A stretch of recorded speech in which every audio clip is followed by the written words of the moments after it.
আমার আজকের কথাগুলো থাকবে হর্ষব বেল্লাল তোর জন্য। এই আমাদের মাঝ থেকে সাইদ ভাই যে মারা গেছে এর জন্য সম্পূর্ণ দায়ী বেল্লাল। হর্ষব বেল্লালকে যেই যেই শুয়োরের বাচ্চারা বাপ মানে, এই এই কুত্তার বাচ্চারা, এই কথাগুলো তোদের জন্য। কথাগুলো শেষবারের মতো বেল্লাল ভাই, এক হাতে কষ্টের দাম গোটা বাংলার ব্যক্তিরা আপনি দিতে পারবেন না। এক হাতে কষ্টের দাম আপনি 8 লাখ টাকা বুঝান। আমি এসব টাকা চাই না, আমি কারো টাকা চাই না। আমার ট্রিটমেন্ট হবে না, আমি আল্লাহর কাছে যাব, আমি আল্লাহর কাছে চাইবো।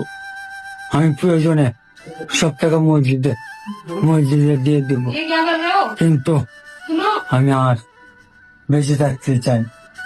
গুড বাই বিল্লাল ভাই, তুমি আমার কষ্ট বলতো। Bye bye. তোরা তো হর্ষব বেল্লালের বাপ মানো, খালু মানো, আব্বা মানো, দুলাভাই মানো। তোদের জন্য এই লাশ কথাগুলো বইলে গেছে আমাদের সাইদ ভাই। হয়তো সে দুনিয়ার মাঝে আর নাই। একমাত্র হর্ষব বেল্লালের কারণে সাইদ ভাই মারা গেছে। তার টাকা 30 লক্ষ টাকা উঠার পরও হর্ষব বেল্লাল 8 লাখ টাকা আটকাই দিছে। যেই যে শুয়োরের বাচ্চারা হর্ষব বেল্লালকে বাপ মানুষ, তাদের জন্য এই শেষ কথাটা বইলে গেছে সাইদ ভাই। বিশেষ করে বেল্লাল, তুইও বেশি দিন বাঁচবি না।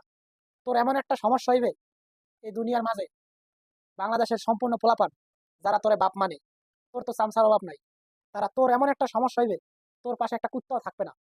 মনে রাখিস বেল্লাল, তোকে বললাম। আর এই সাইদ ভাইয়ের শেষ কথাগুলো তো তুই নিজে শুনছস। তারপরও যদি তোর শিক্ষা হয়, তুই ভবিষ্যতে এরকম 2 নম্বরই ব্যবসা আর করবি না।